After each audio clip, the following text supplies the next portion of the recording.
প্রিয় দর্শক, এই ভিডিওতে আপনারা যে কাঁচা বাজারটি দেখতে পাচ্ছেন এটি হচ্ছে বাগবাড়ি বাজার। বাগবাড়ি বাজার আজ শনিবার হাটের দিন।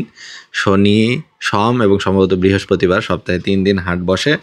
বাকি দিন তো প্রতিদিন হাট আছে। সে বাগবাড়ি বাজার থেকে যে পাশে যে ডান পাশে যে একটা গেট দেখতে পেলেন ওটা হচ্ছে নসিপুর ইউনিয়ন পরিষদ, অর্থাৎ বাগবাড়িটা নসিপুর ইউনিয়নের ভিতরেই, কিন্তু এই নসিপুর ইউনিয়ন নামে কিন্তু ইউনিয়নের যাবতীয় কাজ, প্রতিষ্ঠান, শিক্ষা প্রতিষ্ঠান, বাজার সবকিছু বাগবাড়ি বাজারে।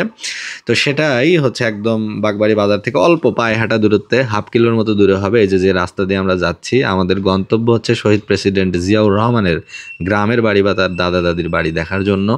এই সামনে এখানে দেখতে পাচ্ছেন সুন্দর এই যে জমির ভিতরে নিচু জায়গা, এখানে বসার জন্য একটা ছাউনি করা জায়গা রয়েছে এবং সামনে তারই পাশে যে এই পাশে 2টি বাড়ি রয়েছে, সাদা কালার, সাদা রঙের 2টি বাড়ি।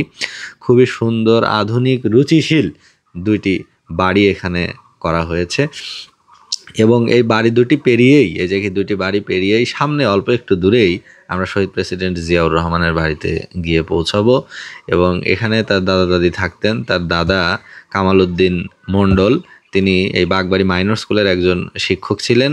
কিন্তু জিয়াউর রহমানের বাবা মনসুর আহমেদ, তিনি ছিলেন একজন রসায়নবিদ বা কেমিস্ট। তিনি চাকরি করতেন কলকাতায়। সেই সুবাদে জিয়াউর রহমান এখানে অল্প কিছুকাল বাগবাড়িতে প্রাইমারি স্কুলে পড়েছে, তারপরে বাবার সাথে কলকাতায় ছিল এবং কলকাতা হেয়ার স্কুলে পড়তো।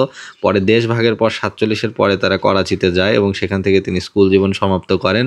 পরবর্তীতে তিনি কাকুল মিলিটারি একাডেমিতে যোগ দেন, পাকিস্তান সেনাবাহিনীতে যোগ দেন এবং পরবর্তীতে তিনি একসময় বাংলাদেশের প্রেসিডেন্ট হয়েছিলেন। এই যে লাল যে গেটটা দেখতে পাচ্ছেন, এটাই হলো জিয়াউর রহমানের বাড়ির গেট।